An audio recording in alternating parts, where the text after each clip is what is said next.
बड़ी पत्थर जैसी चीज पर कुछ एक्सपेरिमेंट्स कर रहे हैं। अचानक वो पत्थर हिलने लगता है तो वो लोग उस पर बिजली फेंकते हैं यानी इलेक्ट्रिकल शॉक देते हैं। वो पत्थर टूट जाता है और उसके अंदर से एक बहुत बड़ा क्रिएचर बाहर आता है। वो बहुत ही ज्यादा बड़ा था और लोगों पर बिजली जैसी कोई चीज फेंक रहा था। और फिर हमें दिखाया जाता है कि वो जानवर खुद को कैद से आजाद करवाकर प्लांट से बाहर आ जाता है और वहाँ से उड़ जाता है। अगले दिन कैप्टन आते हैं और डॉक्टर को अपने साथ जाने का कहते हैं। डॉक्टर अपने साथ साइंटिस्ट और फोर्ड को भी ले लेता है, लेकिन इस वाकये में साइंटिस्ट काफी जख्मी हो चुका था। वहाँ पर जाकर उनका हेड उन्हें बताता है कि ये क्रिएचर कोई आम क्रिएचर नहीं। जब जमीन की रेडिएशंस कम होती गईं तो ये समुंदर की गहराइयों में चला गया ताकि ये वहाँ से अपनी एनर्जी ले सके।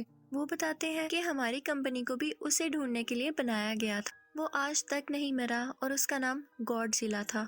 और ये वही जानवर था जिसे लोग अर्थक्वेक समझ रहे थे। और वो चलता यहाँ जापान के एक प्लांट में आ गया क्योंकि उसे कोई ऐसी जगह चाहिए थी जहाँ से वो बहुत सारी एनर्जी एक साथ ले पाता। इसी के साथ हमें दिखाते हैं कि साइंटिस्ट की वहाँ पर डेथ हो जाती है और वो सब लोग काफी परेशान हो जाते हैं कि आज तो ये मरे हैं, कल को कोई और भी मर सकता है। अचानक वहाँ पर हेड को कॉल आती है कि एक समंदर से अजीबोगरीब रेडिएशंस आ रही हैं और उन्हें पता चलता है कि वो क्रिएचर वहीं पर मौजूद है और वो वहाँ पर न्यूक्लियर बॉम्ब खा रहा था क्योंकि उसे एनर्जी चाहिए थी। लेकिन इसके साथ साथ उन्हें वहाँ पर किसी और चीज के भी सिग्नल्स मिल रहे थे। वहाँ पर कुछ लोग भेजे गए थे जो देखते हैं कि समंदर से एक बहुत बड़ा जानवर बाहर आ रहा है। वो दरअसल वही खतरनाक क्रिएचर था जो कि अब शहर में आ चुका और सब लोग उससे बहुत ज्यादा डर रहे थे। और उसी के साथ हमें गॉडजिला दिखाया जाता है जो कि गुस्से से चिल्ला रहा था। अगले दिन टीवी पर न्यूज आती है कि वो क्रिएचर गॉडजिला से बचकर भाग गया। अब वो खतरनाक क्रिएचर समंदर में जाकर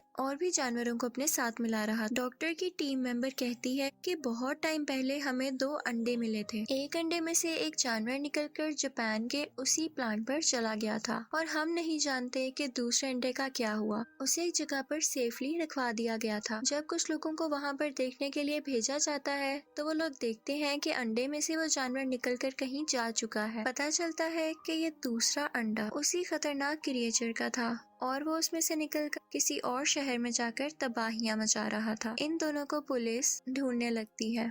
फिर हमें दिखाया जाता है कि डॉक्टर टीवी पर दूसरे क्रिएचर की फुटेज देख रहे होते हैं। वहाँ पर वो नोट करते हैं कि इस क्रिएचर के तो पर ही नहीं है जैसे पहले क्रिएचर के थे। रिसर्च करने पर उन्हें पता चलता है कि ये फीमेल है और पहला क्रिएचर मेल था। अब क्योंकि फोर्ड भी एक फौजी था तो उसे आर्मी के साथ हर जगह भेज दिया जाता है कि वो उन क्रिएचर्स को रोक सके। दूसरी तरफ हमें कैप्टन बताता है कि वो क्रिएचर्स बहुत तबाही कर रहे हैं। तो हेड उनसे कहता है कि हमें इन्हें एक बहुत ही खतरनाक बॉम्ब से उड़ाना पड़ेगा। तो कैप्टन कहता है कि इससे तो उन्हें फायदा होगा क्योंकि उन्हें न्यूक्लियर एनर्जी चाहिए और इससे वो और ज्यादा स्ट्रॉन्ग होंगे। तो हेड कहता है कि हम इसके सिवा कर भी क्या सकते हैं, रिस्क तो लेना होगा। वो दोनों क्रिएचर्स अपनी एनर्जी रिस्टोर करने के लिए यानी रेडिएशंस को खुद में फिल करने के लिए एक समुंदर में जा रहे थे क्योंकि समुंदर की गहराई से उन्हें बहुत सारी रेडिएशंस मिली और गॉडजिला दूसरी तरफ उन्हें मारने के लिए आ रहा था। तो ये सब लोग भी उसी समुंदर की तरफ बढ़ते हैं और वो न्यूक्लियर बॉम्ब भी अपने साथ रख लेते हैं। फोर्ड भी इन पर नजर रखे हुए था। वो बॉम्ब उन्होंने एक बोट पर रखा हुआ था। मेल क्रिएचर आकर उस बोट पर अटैक कर देता है और वो न्यूक्लियर बॉम्ब उठाकर वहां से चला जाता है।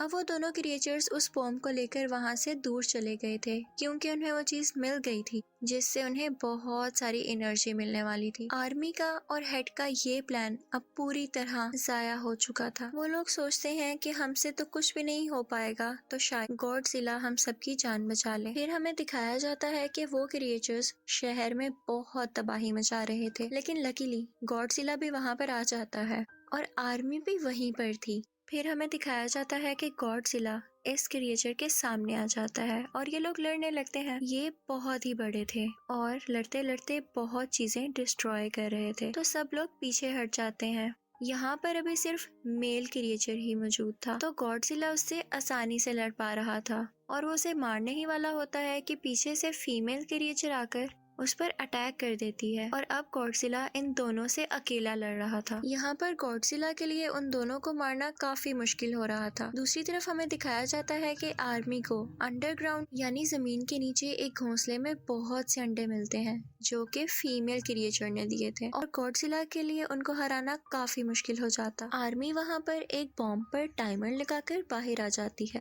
और जल्द ही वो बॉम्ब ब्लास्ट हो जाता है और सब के सब अंडे उसमें फट जाते हैं। जब मेल और फीमेल दोनों क्रिएचर ये देखते हैं तो उन्हें अपने अंडों की फिक्र होने लगती है और वो दोनों गॉडजिला को छोड़कर उस तरफ भागते हैं। अब उस धमाके से गॉडजिला को ये फायदा हुआ कि उस धमाके की रेडिएशंस गॉडजिला में एनर्जी की तरह जाने लगी और उसने वही एनर्जी यूज कर अपने मुंह से उन दोनों क्रिएचर्स पर फेंकी और अब गॉडजिला काफी स्ट्रॉन्ग हो चुका था और वो दोनों क्रिएचर से पूरी ताकत से लड़ रहा था और यहाँ पर गॉडजिला मेल क्रिएचर को मार देता है। तो ये देखते हुए फीमेल क्रिएचर को काफी गुस्सा आता है और उसे इस बात का भी गुस्सा था कि आर्मी ने उसके अंडों को मार दिया। तो वो फोर्ट की तरफ बढ़ती है लेकिन गॉडजिला उसे पीछे से आकर पकड़ता है और उसका मुंह खोलकर अपने मुंह से सारी की सारी रेडिएशंस उसके अंदर डाल देता है जिसकी वजह से उसे बहुत पेन होने लगती है और वो मर जाती है। फोर्ट भी यहाँ पर काफी